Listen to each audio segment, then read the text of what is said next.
J'accueille au téléphone Mme Annie Rivet, directrice générale de SAFERA, qui est avec nous aujourd'hui. Bonjour, Mme Rivet. Bonjour. C'est une journée importante en ce 9 septembre. C'est la journée internationale de sensibilisation aux troubles du spectre de l'alcoolisation fœtale. Exactement, c'est quoi le TSAF pour décrire à monsieur, madame, tout le monde? En fait, c'est, comme vous le dites, le trouble du spectre de l'alcoolisation fœtale, c'est l'exposition prénatale à l'alcool.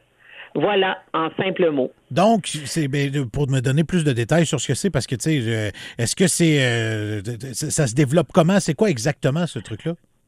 En fait, c'est lorsqu'il y a consommation d'alcool pendant la grossesse. Maintenant, avant, M. Rivard, de commencer à discuter avec vous, j'aimerais vraiment prendre une minute pour vraiment empêcher toute forme de stigmatisation, autant féminine, des communautés ou de la population. Parce que c'est un problème de société, c'est un problème de l'État, le TSAF.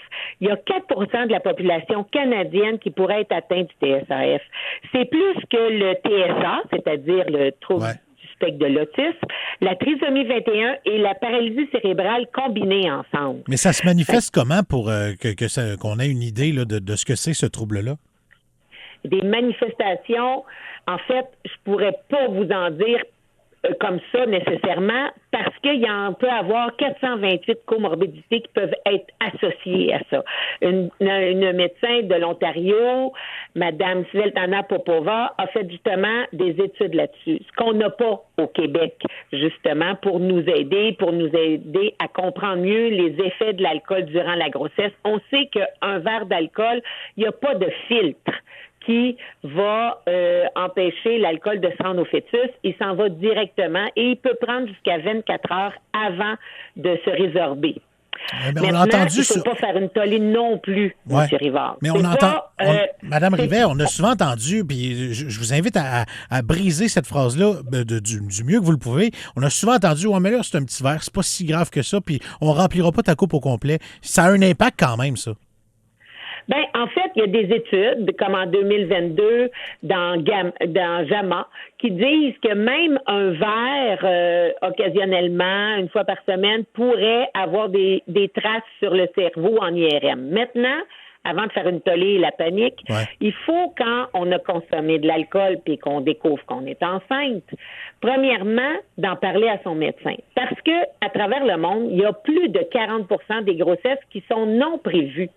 Fait qu'il est très possible d'avoir pris une consommation d'alcool. Maintenant, au-delà de ça, il y a plusieurs autres facteurs qui peuvent, je veux pas minimiser le fait de l'alcool, mais je veux pas non plus en faire une tollée. Comme je vous ai dit, tout ce qu'on veut, c'est que vous allez voir votre médecin, vous en parler. Maintenant, un coup que vous avez vu votre médecin, c'est sûr que il y a aussi tout le côté de prévention lorsque l'enfant naît et que vous avez, si vous allez vérifier les impacts s'il y a lieu, parce qu'il y a plusieurs facteurs qui peuvent causer un TSAF. Il n'y a pas juste l'alcool, il y a l'état de la santé de la mère, le nombre de consommations, il y a aussi son âge, et il y a plusieurs autres facteurs. Nous, on n'est pas médecins à l'OBLN SAFERA. Nous, on est là pour soutenir les gens qui en sont atteints et faire de la prévention aussi, pour expliquer que comme vous, quand vous êtes enceinte, vous savez que vous ne devez pas consommer de poisson cru.